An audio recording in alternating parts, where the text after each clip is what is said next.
한국의 설날이 다가오고 있는 와중에도 캘리포니아 로스앤젤레스를 뒤덮은 산불이 무려 3주차에 접어들며 막대한 피해를 입히고 있습니다. 이미 81조 원의 경제적 피해를 입힌 화염은 그칠 줄 모르고 계속해서 퍼져나가고 있는데요. 산불이 모든 것을 앗아가는 와중에 잊고 있던 인연도 생각나게 했다고 하는데요. 바로 지금 사연을 들어보겠습니다. 안녕하세요.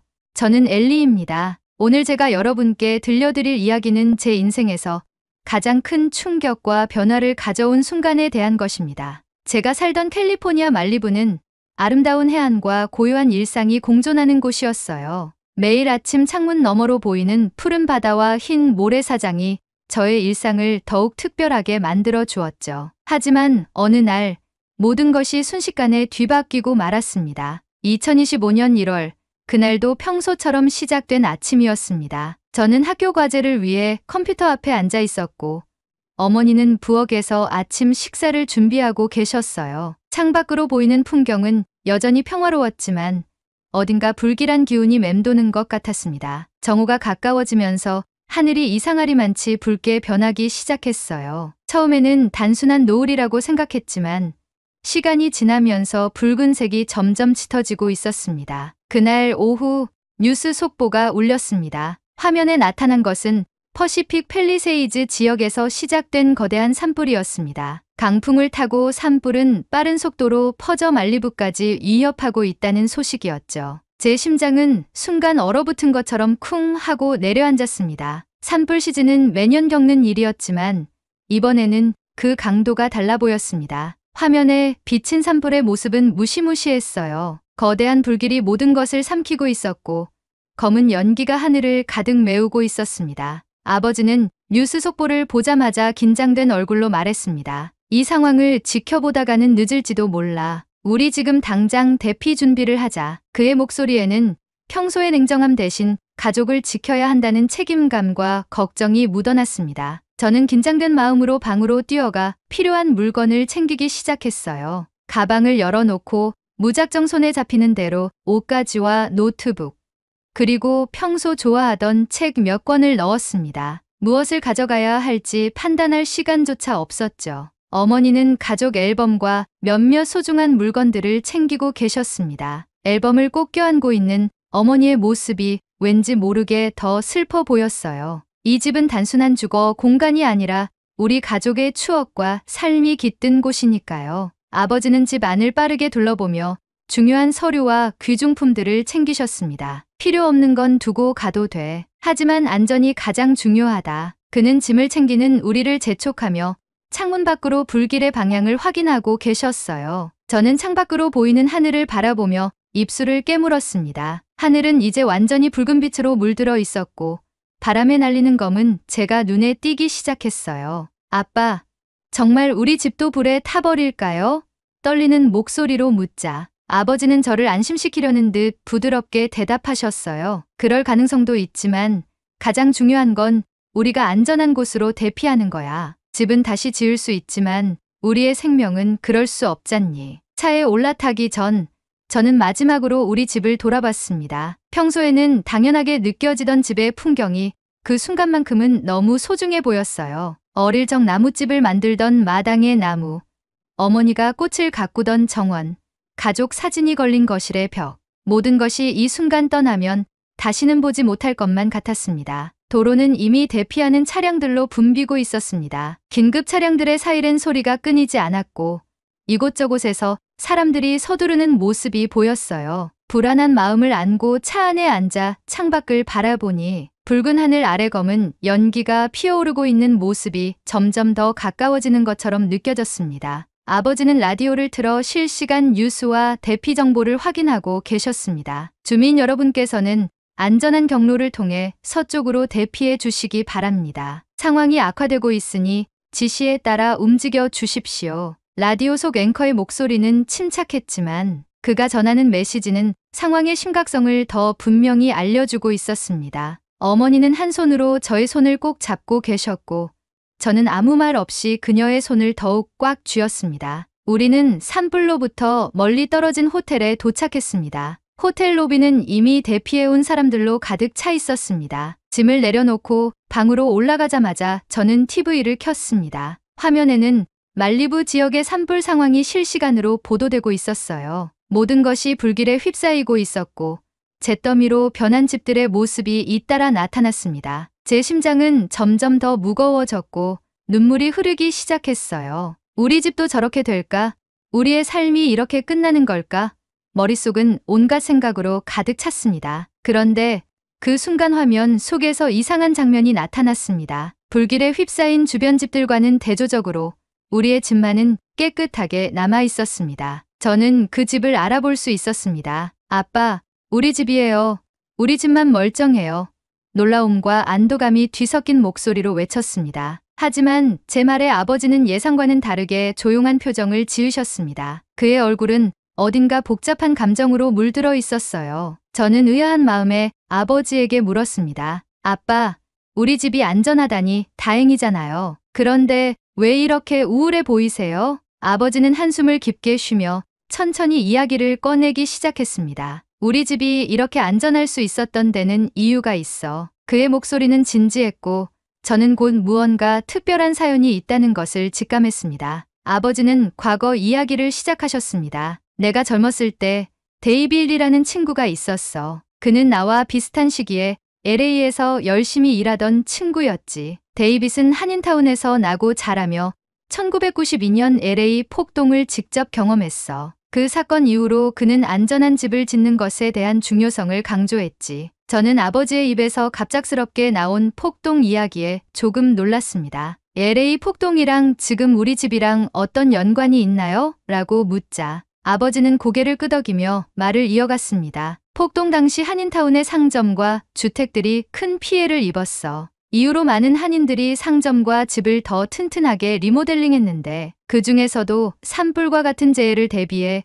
콘크리트 구조와 방염 자재를 사용하는 사례가 많아졌지. 데이빗도 그런 상황을 지켜보면서 집의 안전성을 깊이 고민했어. 아버지는 잠시 말을 멈추고 창밖을 바라보며 기억을 더듬는 듯 보였습니다. 그때 데이빗이 나에게 말했어. 언젠가 너도 집을 지을 기회가 생긴다면 방염 설계는 꼭 고려해야 한다고. 당시 나는 그 말을 그냥 흘려들었지만 시간이 지나면서 그 조언이 얼마나 중요한지 깨닫게 되었지. 저는 아버지의 이야기를 들으며 그가 왜 우리 집의 방염 설계를 선택했는지 점점 이해가 되기 시작했습니다. 그럼 아빠는 우리가 살고 있는 이 집을 지을 때부터 그런 설계를 염두에 두신 거예요? 제가 물었을 때 아버지는 고개를 끄덕이며 답했습니다.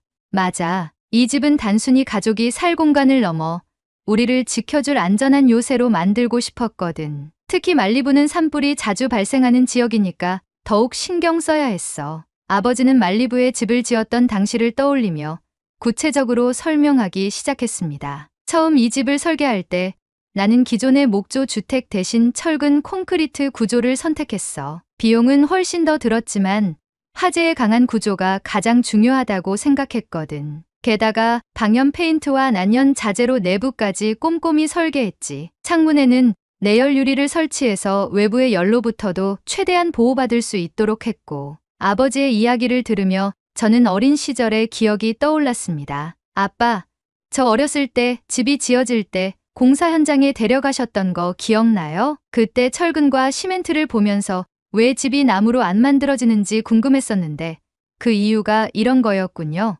아버지는 미소를 지으며 고개를 끄덕이셨어요. 그래, 그때 너에게 이 집이 단순한 주거 공간이 아니라 우리 가족을 지키는 요새 같은 곳이라는 걸 알려주고 싶었어. 아버지의 이야기를 들으면서 저는 한 가지 의문이 들었습니다. 그런데 아빠, 그런 설계를 한다고 하더라도 돈이 많이 들었을 텐데요. 왜 그렇게까지 하셨던 거예요? 아버지는 잠시 생각에 잠기더니 대답하셨어요. 젊었을 때 살던 아빠 집이 산불로 잿더미가 된 적이 있었거든. 그때 느꼈던 무력감과 절망감은 말로 다 표현할 수 없었지. 그래서 결심했어. 내 가족은 절대 그런 고통을 겪게 하지 않게 했다고. 그의 말에서 가족에 대한 깊은 사랑과 책임감이 느껴졌습니다. 저는 아버지의 이야기를 들으면서 그가 왜 집에 그렇게 많은 정성을 들였는지, 그리고 이번 산불에서도 우리 집이 무사할 수 있었던 이유를 완전히 이해할 수 있었습니다. 호텔에 머무르던 어느 날 아버지는 갑작스럽게 과거의 친구를 떠올리신 듯 보였습니다. 그는 창밖을 물끄러미 바라보며 이렇게 말씀하셨어요. 엘리, 이번 일을 겪으면서 옛 친구가 많이 생각나는구나. 내가 어렸을 때부터 내가 그렇게 강조하던 방염 설계.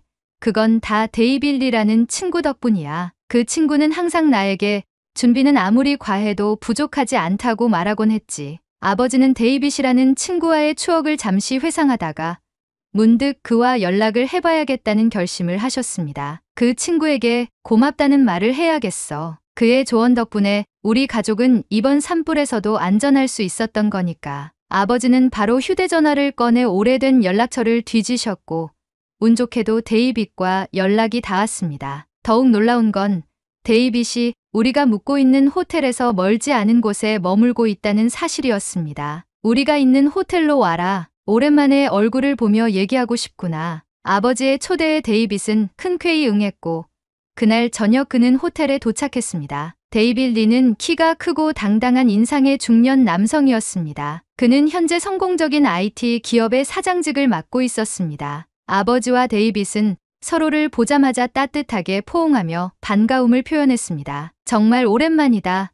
이렇게 성공해서 다시 만나다니 감격스럽구나. 데이빗의 말에 아버지도 미소 지으며 응답했어요. 내 조언 덕분이야, 데이빗. 그 덕에 우리 집이 이번 산불에서도 무사할 수 있었지. 아버지는 뉴스를 통해 자신의 집이 화재 피해를 입지 않았음을 확인한 이야기를 전하며 그 집이 데이빗의 조언으로 콘크리트와 방염 설계를 도입한 결과라고 고백했습니다. 데이빗은 고개를 끄덕이며 당시 상황을 떠올렸습니다. 내가 너에게 방염 설계를 추천한 건 단순히 산불 때문만은 아니었어. 너도 알다시피 1992년 LA 폭동 이후 한인타운 주민들은 자신들의 상점과 집을 안전하게 지키기 위해 대규모로 리모델링을 했지. 그때 들었던 정보를 너에게 전했을 뿐이야. 그런데 그것이 이렇게 큰 도움이 되었다니 정말 기쁘구나. 아버지는 대화를 나누던 중 데이빗에게 그의 상황에 대해 물었습니다. 너는 산불 피해가 없었냐? 지금 어디서 지내고 있니?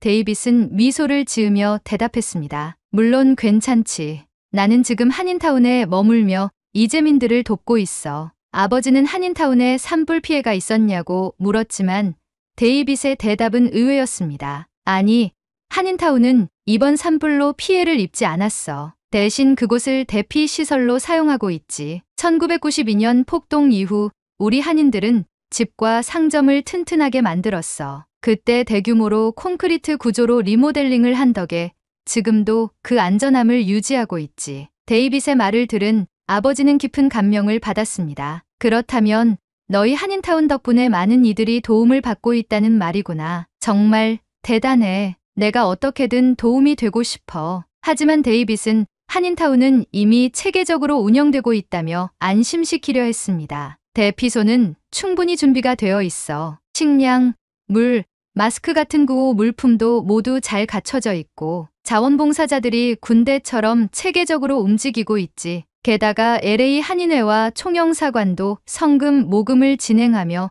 이재민들을 지원하고 있어. 이 이야기를 듣던 저는 점점 더 한인타운이 어떤 모습일지 궁금해졌습니다. 평소 한국의 문화에 관심도 있었기 때문입니다. 데이빗 아저씨, 저도 한인타운에 가보고 싶어요. 그곳에서 어떤 일이 벌어지고 있는지 직접 보고 싶어요. 제 말에 아버지도 긍정적으로 고개를 끄덕이며 데이빗에게 함께 방문하자고 제안했습니다. 다음 날 우리는 데이빗과 함께 한인타운의 대피소로 향했습니다. 데이빗과 함께 한인타운으로 향하는 차 안에서 저는 복잡한 감정을 느꼈습니다. 불길 속에서 모든 것을 잃은 사람들의 아픔이 여전히 생생히 느껴졌지만 동시에 데이빗이 들려준 한인타운의 이야기는 저에게 작은 희망을 주었습니다. 이런 대재앙 속에서도 한인타운은 피해를 입지 않고 대피소 역할을 하고 있다니 어떻게 그런 일이 가능했을까 하는 생각이 머릿속을 떠나지 않았어요. 한인타운에 도착했을 때 저는 그곳의 풍경에 또 한 번 놀랐습니다. 산불의 흔적은 전혀 찾아볼 수 없었고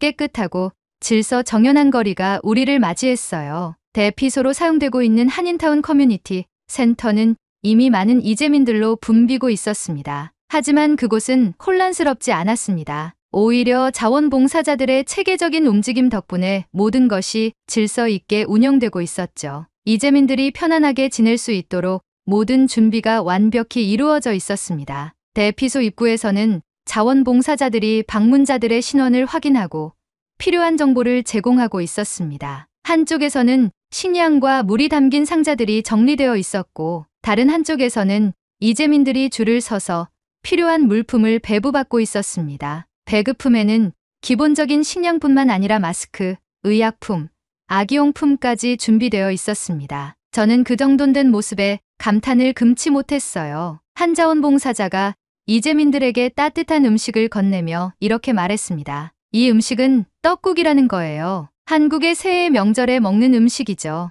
모두 여러분을 위해 준비된 것입니다. 이걸 먹으면 몸과 마음이 따뜻해질 거예요. 그의 진심 어린 목소리에 많은 사람들이 고개를 숙이며 감사의 뜻을 전했습니다. 아이들을 위한 놀이 공간도 마련되어 있었습니다. 봉사자들은 밝은 미소로 아이들과 함께 놀아주며 그들이 부모님이 겪고 있는 스트레스를 조금이라도 잊을 수 있도록 노력하고 있었습니다. 어른들 사이에서도 서로를 격려하는 따뜻한 대화가 오갔고 한쪽에서는 심리상담 전문가들이 이재민들의 정서적 안정을 돕고 있었습니다. 데이빗은 아버지와 저를 데리고 한인회 회장을 만나러 갔습니다. 그는 이 모든 시스템을 총괄하고 있는 분이었죠. 회장님은 우리를 반갑게 맞이하며 이렇게 말했습니다. 여기까지 와주셔서 감사합니다. 이렇게 대재앙이 닥쳤을 때 서로 돕는 것이야말로 우리가 배워야 할 정신 아닐까요? 아버지는 고개를 끄덕이며 한인타운의 연대 정신에 깊은 감명을 받으셨습니다. 이렇게 체계적으로 운영되는 대피소를 보니 정말 놀랍습니다. 혹시 더 필요한 게 있다면 꼭 말씀해 주세요. 제가 할 수 있는 일이 있다면 돕고 싶습니다. 아버지의 진심 어린 제안에 한인회 회장님은 감사의 인사를 전했습니다. 대피소를 둘러보는 동안 데이빗은 1992년 LA 폭동 이후 한인타운이 어떻게 변화했는지 이야기를 들려주었습니다. 그 당시 한인타운은 폭도들에게 큰 피해를 입었지. 많은 상점이 약탈당하고 불타버렸어. 하지만 그 사건을 겪은 후 한인들은 다시는 그런 일을 겪지 않겠다고 결심했기 때문에 상점과 주택을 튼튼한 콘크리트 구조로 바꾼 거야. 그 덕분에 이번 산불에서도 피해를 입지 않았고 그때의 사건을 교훈 삼아 이렇게 많은 사람에게 도움까지 줄 수 있는 거지. 데이빗의 이야기를 들으면서 저는 한인타운 주민들의 지혜와 끈기에 깊은 감명을 받았습니다. 그들은 과거의 아픔을 단순히 잊는 대신 그것을 교훈 삼아 더 나은 미래를 준비했던 것이었죠. 데이빗은 이어서 이렇게 말했습니다. 사실 내가 내 아버지에게 방염 설계와 콘크리트 구조를 추천한 것도 그때의 경험 덕분이야. 그 결정이 지금 너희 집을 지켰다니 정말 다행이야. 저는 데이빗을 바라보며 진심 어린 감사를 표했습니다. 정말 감사해요. 데이빗 아저씨. 아저씨의 조언이 없었다면 우리 가족도 이번 산불에서 큰 피해를 입었을 거예요. 한인타운 대피소를 둘러보며 저는 단순히 재해를 대비하는 물리적인 준비뿐만 아니라 사람들 사이의 연대와 나눔이 얼마나 중요한지 느낄 수 있었습니다. 이곳의 자원봉사자들은 모두 자발적으로 참여한 사람들이었습니다. 어떤 이는 자신의 차를 이용해 물품을 운반하고 또 어떤 이는 밤낮 없이 대피소를 지키며 이재민들을 돕고 있었습니다. 한인회 회장은 한인타운 주민들뿐 아니라 다양한 배경을 가진 사람들이 함께 이 일을 돕고 있다는 사실을 강조했습니다. 여기 있는 사람들은 모두 서로를 돕기 위해 모였습니다. 이런 상황에서 가장 중요한 것은 우리가 하나라는 사실을 잊지 않는 것입니다. 한인타운에서의 경험은 저에게 깊은 울림을 주었습니다. 자연재해라는 커다란 고난 속에서도 사람들이 서로를 돕고 연대하며 희망을 만들어가는 모습은 정말 놀라웠습니다. 저는 그날 밤 호텔로 돌아오는 길에도 한인타운에서 본 광경과 사람들의 따뜻한 마음을 떠올리며 많은 생각을 했습니다. 한인타운에서의 방문 이후 우리 가족은 깊은 생각에 잠겼습니다. 대피소에서 본 연대와 나눔의 정신은 그동안 우리가 알지 못했던 세상의 따뜻함과 강인함을 느끼게 해줬습니다. 한편으로는 저희처럼 산불을 피해 대피한 많은 사람들이 여전히 불안정한 상황 속에서 하루하루를 보내고 있다는 사실이 마음을 무겁게 했습니다. 며칠 후 산불 상황이 장기화되었다는 뉴스가 이어졌습니다. 피해 지역 주민들 중 상당수가 집을 잃었고 특히 보험이 없는 이재민들이 큰 어려움에 처했다는 보도가 나왔습니다. 방송 화면에는 갈 곳 없는 이들이 주차장에서 차를 집 삼아 생활하거나 임시 대피소에서 힘겹게 지내는 모습이 비춰졌습니다. 저와 아버지는 이 뉴스를 보며 잠시 침묵에 빠졌습니다. 그리고 아버지가 결심한 듯 말을 꺼내셨습니다. 엘리, 내가 도울 방법을 찾아야겠구나. 더 이상 이렇게 가만히 있을 수만은 없을 것 같아. 저는 그 말에 고개를 끄덕이며 대답했습니다. 아빠, 저도 아빠를 돕고 싶어요. 우리가 조금이라도 힘을 보탤 수 있다면 분명 큰 차이를 만들 수 있을 거예요. 그리고 다음 날 아버지는 며칠 전부터 고민하셨던 결심을 저에게 털어놓으셨습니다. 엘리, 나는 산불로 집을 잃고 갈 곳을 잃은 이재민들을 돕고 싶다. 월세를 지원하는 프로그램을 만들 생각이야. 우리에게도 과거 어려운 시절이 있었고 그때 누군가의 도움이 얼마나 큰 힘이 되었는지 나는 잘 아니까. 아버지의 말에 저는 크게 고개를 끄덕였습니다. 아빠, 정말 좋은 생각이에요. 저도 그런 프로그램이 꼭 필요하다고 생각해요. 이렇게 모두가 힘을 모으면 분명 더 많은 사람들을 도울 수 있을 거예요. 한인타운에서 본연대의 정신은 아버지와 저에게도 큰 변화를 가져다 주었습니다. 우리는 서로를 돕는 사회가 얼마나 따뜻하고 강한 힘을 가질 수 있는지를 직접 경험했으니까요. 그날 밤 아버지는 가족을 모두 모아 앞으로의 계획을 공유하셨습니다. 우리는 산불에서 집을 지킬 수 있었지만 그렇지 못한 많은 사람들이 있습니다. 그들에게 안전한 공간을 제공할 방법을 고민해봤는데 아파트 월세 지원 프로그램을 시작하려고 합니다. 이 프로그램을 통해 집을 잃고 보험도 없는 분들이 최소한의 안정적인 생활을 이어갈 수 있도록 돕고 싶습니다. 이 계획은 단순히 금전적인 지원을 넘어선 것이었습니다. 아버지는 사람들이 단순히 머무를 공간뿐 아니라 삶의 안정을 찾고 재건할 수 있는 기반을 제공하고자 했습니다. 어머니는 아버지의 의견에 동의하며 프로그램을 통해 더 많은 사람들에게 희망을 줄 수 있을 거라고 응원했습니다. 다음 날 아버지는 데이빗에게 이 아이디어를 공유했습니다. 아버지의 결정을 적극적으로 지지하며 한인타운과 한인회 네트워크를 통해 이 프로그램의 홍보와 실행을 도와주겠다고 약속했습니다. 데이빗은 아버지에게 이렇게 말했습니다. 이런 어려운 시기에 우리가 서로를 돕는 건 선택이 아니라 의무라고 생각해. 정말 멋진 결정을 했어. 아버지의 회사는 즉각적으로 월세 지원 프로그램을 위한 기금을 마련했습니다. 프로그램은 피해 지역 주민들이 한시적으로 월세를 지원받아 안정적인 거처를 찾을 수 있도록 설계되었습니다. 이를 통해 피해자들은 새로운 집을 구하거나 임시 거처에서 벗어날 수 있었습니다. 한편 한인타운에서는 아버지의 프로그램을 적극 홍보했습니다. 한인회는 이재민들이 프로그램에 쉽게 접근할 수 있도록 온라인 및 오프라인으로 신청 방법을 안내했고 자원봉사자들이 신청 과정을 도왔습니다. 이 모든 과정은 매우 체계적이고 신속하게 진행되었고 많은 피해자들이 이 프로그램을 통해 큰 도움을 받게 되었습니다. 그 과정에서 아버지는 직접 지원받는 사람들을 만나 그들의 이야기를 들었습니다. 한 어머니는 눈물을 흘리며 이렇게 말했습니다. 우리는 이번 산불로 집을 잃고 정말 막막했어요.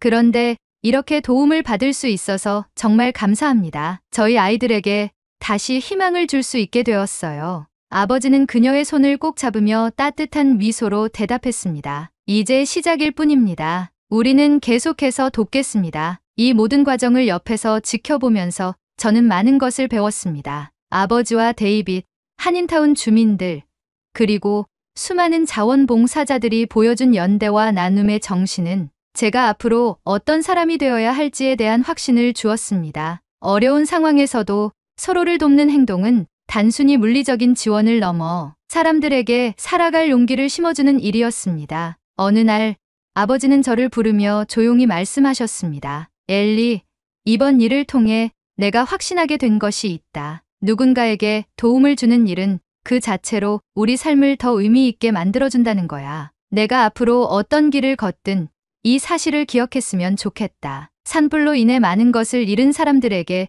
작은 희망의 불씨를 나누는 이 경험은 저뿐만 아니라 우리 가족 모두에게 잊을 수 없는 기억으로 남았습니다. 저는 이 모든 이야기를 여러분께 전하며 이렇게 말하고 싶습니다. 세상은 때로 잔혹하고 무자비한 도전을 우리에게 던지지만 그 안에서 함께 나누고 연대하는 사람들이 있다는 사실은 우리에게 희망을 줍니다. 모든 것이 잿더미로 변한 자리에서도 새로운 시작을 꿈꿀 수 있는 건 바로 이 희망 덕분입니다. 그리고 이 희망은 누군가의 작은 행동에서부터 시작됩니다. 오늘 여러분도 주변을 돌아보고 누군가에게 작은 희망을 나누는 행동을 해보세요. 그 작은 불씨가 더 큰 불꽃으로 피어나 모두가 함께 따뜻함을 느낄 수 있을 겁니다. 오늘의 사연은 여기까지입니다. LA에 번진 산불이 얼른 꺼지고 살기 좋은 삶의 터전으로 복구되길 진심으로 바라겠습니다. 여러분도 많은 응원 부탁드리겠습니다. 2025년 새해 복 많이 받으시고 가정의 평화가 항상 깃들길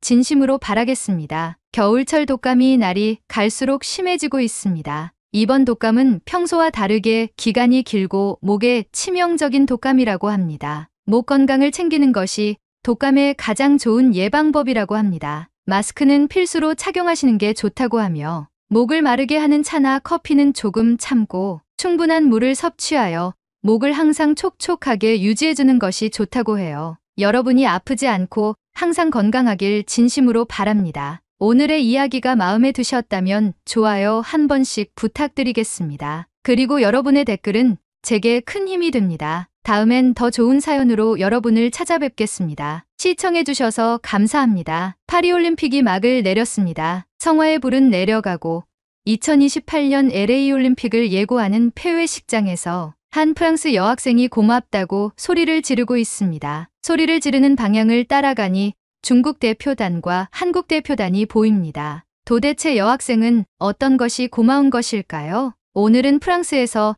넘어온 사연을 여러분께 들려드리려고 합니다. 오늘의 이야기 시작합니다. 아 참, 여러분의 구독과 좋아요는 폭염도 물러가게 합니다. 제게 시원한 바람 한번 쏴주세요. 안녕하세요.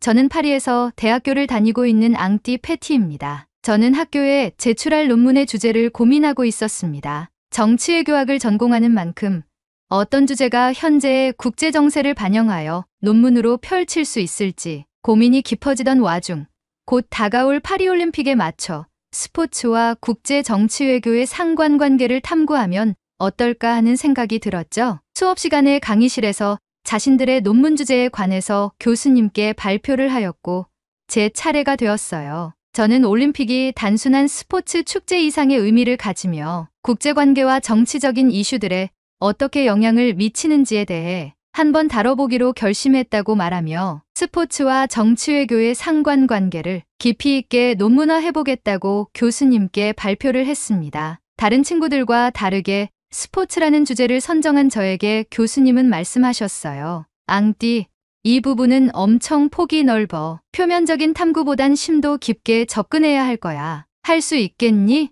저는 말했어요. 폭이 넓은 만큼 제가 공부해야 할 양도 많아지잖아요. 파리올림픽을 계기로 올림픽에 대한 역사와 정치외교의 상관관계를 알아가는 것만으로도 많은 공부를 해야 할 것 같아요. 제대로 준비하는 논문인 만큼 심도 깊게 하고 싶습니다. 교수님은 저의 말에 고개를 끄덕이며 준비 잘해보라고 했습니다. 이렇게 주제를 정한 뒤 저는 우선 각국의 올림픽 준비와 관련된 정보를 조사하기 시작했습니다. 먼저 유럽과 남미 국가들의 경쟁 구도에 대해 알아보았어요. 유럽과 남미 국가들은 전통적으로 스포츠 강국으로 알려져 있죠. 스포츠가 외교나 정치에 미치는 영향을 찾긴 했지만 그들의 경쟁은 상호 존중을 바탕으로 한 스포츠 정신에 뿌리를 두고 있었고 올림픽에서 더 많은 메달을 획득하려는 열망보다는 페어플레이 정신이 두드러졌습니다. 그들의 경쟁은 비교적 평화롭고 상호 존중하는 분위기였습니다. 그러던 도중 한 개의 또 다른 대륙이 제 눈을 사로잡았습니다. 다른 대륙들과는 다른 행보를 보이는 동북아시아의 국가들의 눈이 갔죠. 메달의 개수로 자국의 위상을 높이려는 듯한 행보들을 접하면서 자연스레 동북아시아로 눈을 돌리게 되었죠. 특히 중국, 일본, 그리고 한국 간의 경쟁이 더욱 흥미롭게 느껴졌습니다. 이들 세 나라 간의 관계는 스포츠뿐만 아니라 역사적, 정치적 배경 속에서도 매우 복잡하기에 긴장감이 느껴졌어요. 특히 중국과 일본이 서로를 견제하면서도 동시에 한국을 향해 비아냥대거나 공격하는 모습을 발견하게 되었죠. 중국은 코로나 이후 실추된 자국의 명예를 이번 파리올림픽에서 금메달 개수로 증명하겠다고 하며 스포츠 강국인 미국을 이겨 1위로 도약하여 대중국의 굳건함을 보여준다고 하였고, 일본은 도쿄올림픽에서의 선전을 능가하는 대활약으로 금메달을 쓸어오겠다는 포부를 보였죠. 그런데 웃긴 점은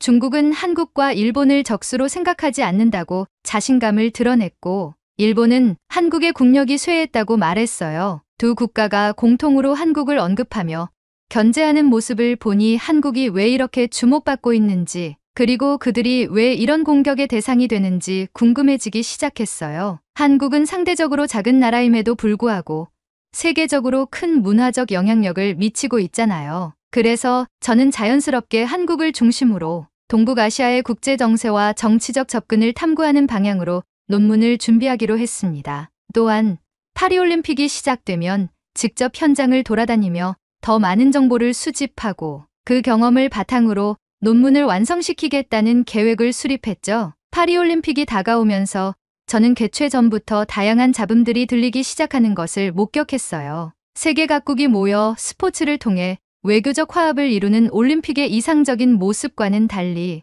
현실은 그리 녹록지 않죠. 코로나 팬데믹 이후 수많은 관중이 모이는 프랑스 파리에서는 특히 이번 파리올림픽이 전 세계 외교의 화합의 장이 될 것인지, 아니면 각국이 서로를 비난하며 정치적 갈등을 드러내는 장이 될 것인지에 대한 궁금증을 증폭시켰습니다. 파리올림픽을 유치한 이후 개막까지의 정보를 수집하던 중 몇 가지 흥미로운 이슈들이 눈에 띄었어요. 먼저 생강의 수질 문제가 도마 위에 올랐습니다. 파리의 상징과도 같은 생강이 오염되었다는 소식은 프랑스뿐만 아니라 전 세계 언론에 의해 빠르게 퍼졌죠. 생강의 수질이 무슨 소용이냐 하겠지만 이전 도쿄올림픽 때부터 야외 수영 종목을 진행하며 파리 역시 야외 수영 종목을 생강에서 진행한다 했죠. 도쿄 앞바다엔 방사능, 프랑스 생강엔 똥물이라는 네티즌들의 악플들이 본물 터지듯 올라왔지만 강경하게 정화 사업을 펼치며 파리올림픽 조직위원회는 강행하였고요. 또한 선수촌의 냉방 문제가 불거지면서 더위 속에서 선수들이 겪을 불편함에 대한 우려도 커졌어요. 마지막으로 저탄소 정책에 따른 식단 문제까지 논란이 되었어요. 스포츠에서 제일 중요한 요소는 선수들인데 무더위 속에서 먹을 새로운 저탄소 메뉴가 과연 선수들의 기대를 충족시킬 수 있을지에 대해 많은 의문이 제기되었었죠. 그런데 그거 아세요? 저는 이러한 비판들이 오히려 반갑게 느껴졌어요. 자국에서 열리는 올림픽이라면 완벽함을 소망하는 것이 당연한 일이겠지만 비난의 장이 될수록 제 논문에 옮길 화제가 많아지기 때문이었죠. 특히 국제정치와 스포츠의 상관관계를 다루는 제 논문 주제와도 완벽하게 맞아 떨어졌습니다. 물론 좋은 스포츠 정신과 페어플레이로 정치 외교적으로 긍정적인 반향을 일으킬 수는 있겠지만 아무래도 남의 불행이 즐거움이라고 지루한 논문에 활력을 불어넣어줄 요소는 외교적 이견 대립이라고 생각을 했거든요. 그래서 저는 이러한 논란들을 주의 깊게 지켜보며 더 많은 정보를 수집했습니다. 파리올림픽 개막식을 앞두고 이 모든 잡음들이 과연 어떤 결과를 낳을지 기대감이 점점 커져갔어요. 마침내 개막식 날이 되었습니다. 그러나 예상치 못한 비가 내리면서 개막식은 완벽하게 시작되지 못했어요. 저는 머릿속에서 제가 가져가야 할 논문의 방향성을 계속 인지한 상태로 생강 옆에서 개막식을 지켜보고 있었어요. 생강 위를 가르는 다리에서는 수많은 공연이 진행이 되었고 유람선을 타고 각국의 선수단이 생강을 따라 입장하고 있었습니다. 그런데 그때 대박 사건 하나가 터졌습니다. 가뜩이나 논문으로 인해 동북아시아의 국가를 예의주시하던 제 귓가에 한국 선수단이 등장할 때 프랑스어로 한국을 북한이라고 소개하는 실수를 들은 거예요. 제가 아는 북한은 핵을 보유한 공산주의 이념국가로 한국과 뿌리는 같지만 엄연히 다른 국가라는 사실을 잘 알고 있었기에 이 실수를 목격한 순간 저는 속으로 소재 하나 나왔다라고 생각했어요. 이 사건은 올림픽이 단순히 스포츠 축제가 아니라 국제 외교의 복잡한 장이라는 것을 다시 한번 느끼게 해주었습니다. 한국과 북한의 국호 구분조차 명확히 하지 못한 채 실수를 저지른 상황에서 이 올림픽이 과연 어떤 정치적 파장을 일으킬지 더욱 궁금해졌습니다. 저는 이 사건을 계기로 한국이 어떻게 대처할지에 대한 관심이 더욱 커졌고 논문의 방향성을 이쪽으로 한번 틀어볼까 하는 생각이 들었어요. 개막식에서의 충격적인 사건을 목격한 후 저는 집으로 돌아와 한국이 이번 파리올림픽을 어떻게 준비했는지에 대해 좀 더 깊이 알아보기로 했습니다. 조사를 해보니 이번 파리올림픽의 한국은 2020 도쿄올림픽 때보다 훨씬 작은 규모의 선수단을 파견했고 금메달 5개를 목표로 출정했다는 사실을 알게 되었어요. 예상했던 것보다 적은 목표였지만 그만큼 현실적이고 신중한 접근을 보여주는 것 같았죠. 그리고 제가 방향성을 틀어볼까 하는 고민을 명확히 잡아준 내용을 하나 발견하게 되었어요. 파리올림픽 개막 전부터 한국에 대한 일본의 반응이었고 엄청 흥미로운 내용이었습니다. 일본 언론에 기재된 한 칼럼이 저의 눈길을 끌었어요. 제목부터 자극적이었죠. 파리올림픽은 가라앉는 한국의 상징. 더 이상 스포츠 강국이라고는 말할 수 없는 틈새 종목만의 출전. 나라가 의기소침하다는 내용이었어요. 칼럼은 파리올림픽에서의 한국의 존재감을 대놓고 비하하며 한국의 국력이 약해지고 있다는 주장을 펼쳤습니다. 칼럼에서 일본은 한국이 올림픽에서 두드러지지 않는다고 지적하며 세계 언론이 자국 선수들의 활약상을 대대적으로 보도하는 가운데 한국은 파리올림픽의 동향을 소극적으로 전하고 있다라고 비판했죠. 그리고 올림픽에서의 활약은 경제 지표나 군사력 지표와는 다른 차원의 국력을 상징하지만 한국의 국력은 많이 쇠했다라고 덧붙이며 한국을 깎아내렸어요. 게다가 일본은 도쿄올림픽 때에 이어 이번 파리올림픽에서도 한국 선수들이 도시락을 싸왔다는 사실을 두고도 비난을 퍼부었어요. 도쿄올림픽 당시 방사능에 대한 우려로 도시락을 싸온 것은 이해할 수 있지만 청정지역 파리에서까지 도시락을 싸오는 것은 파리를 더럽고 불순하다고 대놓고 비판하는 처사라며 프랑스와의 관계에도 불을 지피려는 의도가 엿보였죠. 저는 진짜 한국이 프랑스를 더럽게 여기는 건가? 라는 생각이 들긴 했지만 칼럼의 내용을 더 깊이 읽어보았죠. 일본은 칼럼을 통해 한국에게 파리올림픽은 가라앉는 한국의 상징이라고 언급하며 한국 선수단 규모가 도쿄올림픽의 232명에서 이번 파리올림픽에서는 143명으로 현저히 줄어든 점을 강조했습니다. 이 수치를 비교하며 작아진 한국이라고 비꼬았죠. 그리고 한국이 도쿄올림픽 때 방사능 문제를 지적하던 것과 달리 프랑스에 가서는 조용히 있다는 점을 지적하며 때려잡아야 할 야만국 일본에서 존경해야 할 문화대국 프랑스로 무대가 옮겨져 조용한 것인가 라고 말하기도 했어요. 이 모든 것을 읽으면서 저는 정말 흥미로웠습니다. 국가는 스포츠를 통해서도 자신들의 자존심과 외교적 입지를 드러내고 서로를 도발하는 구도를 형성할 수 있다는 것을 다시금 느꼈어요. 일본의 이 발언들은 한국을 도발하고 선제 공격을 감행한 느낌이 강했죠. 그동안 제가 분석한 대로 국가 간의 위치와 외교적 대립 구도가 명확히 드러나는 이 상황을 보며 제 논문의 방향성이 확실히 잡혔다는 생각이 들었습니다. 싸움 구경이 재밌다는 말처럼 이런 정치적 갈등을 지켜보는 것이 학문적으로도 저에게 큰 영감을 주었죠. 파리올림픽 개막 전 일본의 도발에 한국이 어떻게 대응할 것인지에 대한 기대감을 안으며 파리올림픽은 개막하였고 한국의 별다른 대응 없이 각 종목별 경기들이 진행되었습니다. 파리올림픽이 본격적으로 진행되면서 각국의 메달 소식이 이어졌습니다. 하지만 저는 자국인 프랑스보다도 한국과 일본, 그리고 그들의 경쟁 구도에 더욱 집중하고 있었어요. 논문에 쓸 정보 수집에 몰두하며 특히 동북아시아 국가들 간의 미묘한 긴장 관계를 면밀히 관찰하고 있었죠. 한국과 일본에만 포커스를 맞추던 중 한국이 양궁 경기에서 금메달을 차지한 후 기자회견장에서 한 중국 기자의 발언이 큰 화제가 되었다는 소식을 접하게 되었습니다. 그 기자는 한국이 양궁 경기에서 금메달을 딴 것을 두고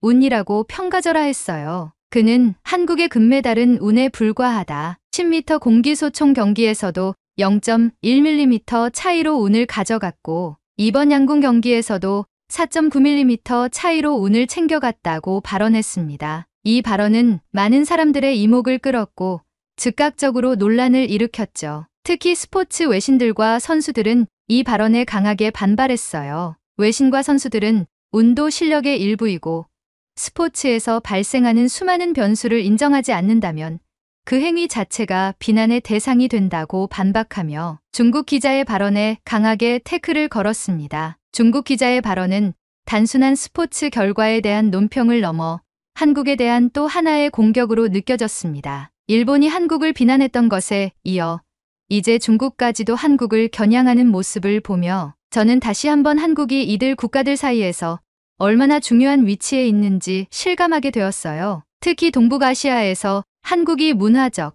정치적으로 큰 영향력을 끼치고 있다는 사실이 다시 한번 확인된 순간이었죠. 한국의 문화와 스포츠가 많은 주목을 받고 있는 현 시점에서 한국보다 뛰어나고 우월하다고 자부하는 국가들이 하나같이 한국을 겨냥함으로써 한국을 둘러싼 동북아시아의 경쟁 구도는 단순한 스포츠 이상의 의미를 지니고 있었고 올림픽이 국가 간의 정치적 갈등을 더욱 선명하게 드러내는 무대가 될 수 있다는 것을 느꼈습니다. 그리고 개막식 때 있었던 한국의 국호를 잘못 부른 사건에 대해 추가 조사를 했을 때 그 사건이 이미 양국 대통령 간의 화해로 마무리되었다는 사실도 알게 되었습니다. 정치적으로 민감한 실수였지만 결국에는 외교적으로 해결된 사례였어요. 이 역시 국제적인 행사에서 정치와 외교가 얼마나 중요한 역할을 하는지를 보여주는 또 하나의 사례였습니다. 저는 그 순간 다시 한번 제 논문의 방향이 잘 잡혔다는 확신이 들었고 이 논문이 성공할 가능성이 높아졌다는 생각에 내심 기뻤습니다. 그리고 다시 기자회견장에서 정말 인상 깊었던 것은 한국의 대처 방식이었습니다. 중국 기자의 발언이 분명히 자극적이고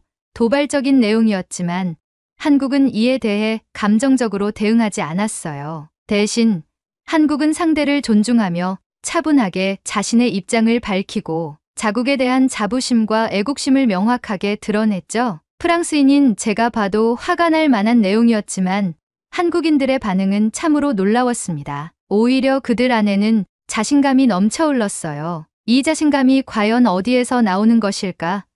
이건 단순히 스포츠에서의 반응이 아니었어요. 저는 그 순간 이 자신감이 지금의 한국을 만들어낸 원동력이라는 생각이 들었습니다. IT 산업에서의 놀라운 발전, 전 세계를 사로잡은 한국 문화, 그리고 한국이 이룩한 다양한 경제적 성공은 이 자신감에서 비롯된 것이 아닐까 생각하게 되었어요. 한국이 선진국으로 발돋움할 수 있었던 성공 요인은 바로 이 자신감과 차분함에서 비롯된 것이라는 결론에 도달했습니다. 한국은 파리올림픽에서 그 자신감을 다시 한번 보여주었어요. 특히 시상식에서의 장면이 제 머릿속에 강하게 남아 있습니다. 한국은 전 세계적으로 유명한 삼성의 갤럭시 스마트폰을 모든 선수들에게 무료로 제공하며 시상식에서 선수들이 메달 세레머니를 기념할 수 있도록 셀프 촬영을 돕는 역할을 했습니다. 이것은 단순한 홍보 전략 이상의 의미를 지니고 있었어요. 삼성의 자신감, 그리고 그들의 기술력과 마케팅이 빛을 발하는 순간이었죠. 특히 이번 올림픽에서는 시상식 때 휴대폰 반입이 허용된 점이 매우 인상적이었어요.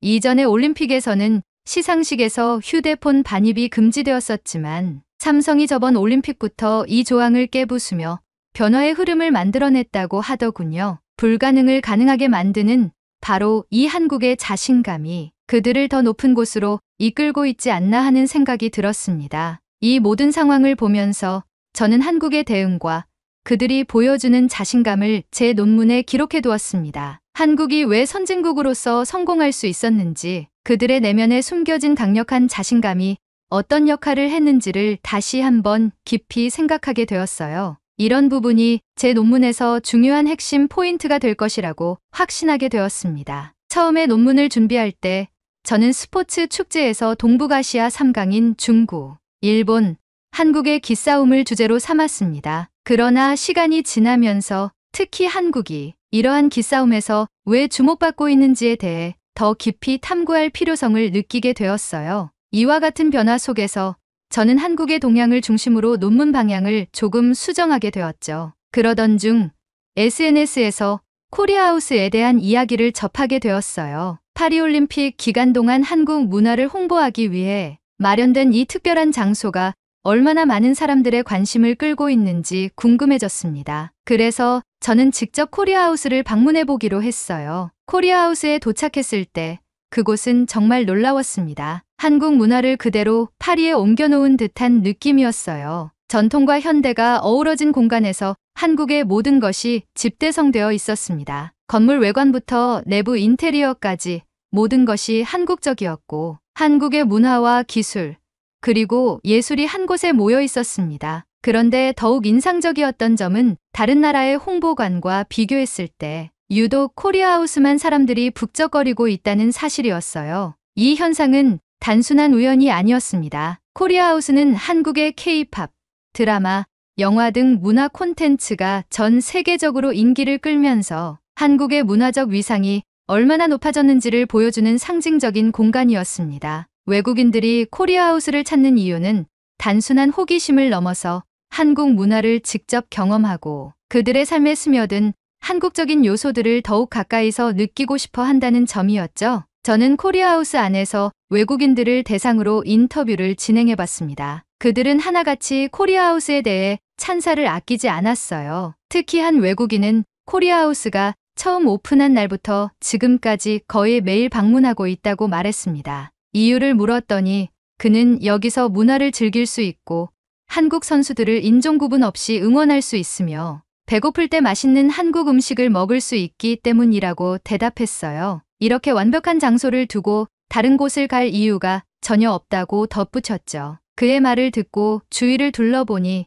정말 많은 사람들이 한국 문화를 경험하며 즐거운 시간을 보내고 있었어요. 한국의 문화적 영향력이 얼마나 커졌는지, 그리고 그 영향력이 단순히 소비에 그치지 않고 사람들의 마음속에 깊이 자리 잡고 있다는 것을 직접 느낄 수 있었습니다. 이 순간 저는 한국이 얼마나 철저히 준비하고 자신감 있게 이 올림픽에 임했는지를 깨달았습니다. 단순히 메달을 따는 것이 아니라 올림픽을 계기로 한국의 문화를 전 세계에 알리고 국제사회에서의 입지를 다지는 데 성공한 한국의 모습은 정말 인상적이었어요. 그리고 이런 자신감이야말로 한국이 국제적으로 성공할 수 있었던 비결이라는 생각이 들었습니다. 제 논문은 이제 한국의 문화적, 정치적 힘을 중심으로 한 성공 사례로 더욱 명확한 방향성을 갖추게 되었습니다. 한국에 대한 긍정적인 면이 계속해서 두드러지는 가운데 일본과 중국의 네티즌들과 언론이 분개하는 모습을 보면서 저는 이 상황을 더욱 즐기게 되었습니다. 그래서 논문에 녹여낼 자료를 계속해서 수집하고 있었죠. 그런데 그때 경악할 만한 사건이 터졌습니다. 한국의 배드민턴 선수가 금메달을 딴 직후 한국 배드민턴협회를 공개적으로 저격하는 사건이 발생한 것입니다. 이 일은 단숨에 전 세계적으로 큰 파장을 일으켰고 일본과 중국 언론은 이를 놓칠세라 즉각적으로 반응하기 시작했어요. 일본과 중국 언론은 이 사건을 두고 한국의 내부 갈등과 문제점을 크게 부각시키기 시작했습니다. 일본은 한국은 내부에서조차 통제가 되지 않는 나라라는 식의 논조로 한국의 스포츠 체계와 협회의 부조리를 비판하는 기사를 쏟아냈습니다. 중국도 가만히 있지 않았어요. 중국 언론은 이런 식으로는 한국이 더 이상 스포츠 강국으로 존재할 수 없을 것이라며 한국의 쇠퇴를 예고하는 기사를 내보냈죠. 특히 중국은 한 발 더 나아가 귀화가 답이다라는 자극적인 제목의 기사까지 내놓았습니다. 스포츠 메달을 많이 따지 못하는 한국에서 더 이상 기회가 없으니 스포츠 강국인 중국으로 귀화하라는 조롱 섞인 내용이었죠. 이런 기사를 보면서 저는 일본과 중국이 한국의 작은 문제를 부풀리고 이를 통해 한국을 폄하하려는 의도가 명백하다는 생각이 들었습니다. 물론 이 사건이 한국 사회 내부의 문제를 드러내는 중요한 이슈였지만 일본과 중국이 이를 어떻게든 자신들에게 유리하게 이용하려는 모습이 강하게 느껴졌어요. 이 사건은 또한 한국의 내부 갈등이 어떻게 국제적인 이슈로 확대될 수 있는지를 보여주는 좋은 사례이기도 했습니다. 한국의 스포츠가 국제적으로 높은 평가를 받고 있음에도 불구하고 내부의 갈등과 문제들이 외부에 노출되었을 때 그 파급력은 예상보다 훨씬 클 수 있다는 것을 깨달았죠. 그러나 이 모든 것을 지켜보면서도 저는 한 가지 중요한 사실을 놓치지 않았습니다. 완벽한 나라는 없다는 것. 그리고 그럼에도 불구하고 한국이 보여준 자신감과 문화적 위상은 여전히 강력하다는 점이었습니다. 일본과 중국이 한국을 공격할 수 있는 이유는 오히려 한국이 그만큼 세계적으로 주목받고 있기 때문이라는 생각이 들었어요. 이 사건을 통해 한국이 안고 있는 문제점을 명확히 인식하게 되었지만 동시에 한국이 얼마나 중요한 위치에 있는지도 다시 한번 확인하게 되었습니다. 제 논문은 이제 더욱 깊이 있는 분석을 필요로 하게 되었습니다. 한국이 어떻게 국제적으로 성공을 거두었고 그 성공 뒤에는 어떤 도전과 과제가 있었는지를 탐구하는 것은 물론 그 과정에서 주변 국가들이 어떤 반응을 보였는지까지도 포함해야 한다고 느꼈습니다. 이를 통해 한국이 어떻게 세계 속에서 자신의 위치를 확립해 나가는지를 명확히 보여줄 수 있을 것 같아요. 이렇게 한국의 긍정적인 면과 그에 따른 주변국들의 반응, 그리고 그 속에서 드러난 한국의 과제를 모두 담아내는 것이 제 논문의 마지막 목표가 될 것입니다. 저는 이 모든 자료들을 통해 스포츠 축제의 정치 외교적 방향성에 대한 명과 암을 나눌 것이고 그 예로 한국의 사례를 인용하여 논문을 펼칠 예정입니다. 제 논문의 방향성을 잡아준 한국에게 감사합니다. 저에겐 이번 파리올림픽의 주인공은 한국입니다. 대단한 한국, 응원하겠습니다. 오늘의 이야기는 여기까지입니다. 오늘의 사연이 마음에 드셨다면 구독, 좋아요 부탁드리겠습니다. 파리올림픽에서의 한국 대표팀 모두 수고 많으셨습니다. 2028 LA 올림픽에서 태극전사, 태극낭자들의 금메달을 향한 레이스를 응원하겠습니다. 시청해주셔서 감사합니다.